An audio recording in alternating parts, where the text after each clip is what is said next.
যারা ডায়াবেটিসে আক্রান্ত তারা দয়া করে অ্যা অনেকে মিষ্টি খায় আমাদের দেশে, সেটা খাওয়া যাবে না।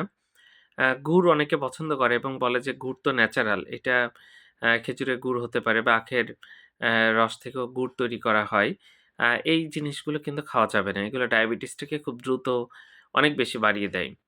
আবার বিভিন্ন যে মিষ্টি জাতীয় ফল আছে সেগুলো ডায়াবেটিসে আক্রান্ত রোগীরা একটার বেশি সারাদিনে খেতে পারবেন না। তবে টক জাতীয় বিভিন্ন ফল আছে সেটা অ্যা অ্যা ১ টার অধিক খেতে পারবেন।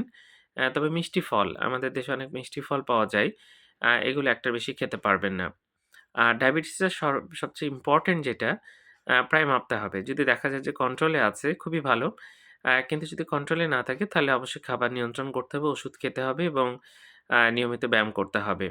তো মিষ্টি ফল একটার বেশি কখনোই খাবেন না। তবে আমড়া বা টক জাতীয় যে ফল আছে বা জাম এগুলো আপনি খেতে পারবেন। ইচ্ছে মতো খেতে পারবেন। আর মিষ্টি জাতীয় যে খাবারগুলো আছে বিশেষ করে আলু, আ কার্বোহাইড্রেট জাতীয় যে খাবার বেশি থাকে, আলু বা মিষ্টি কুমড়া এগুলো খুব কম খাবেন। ধন্যবাদ সবাইকে।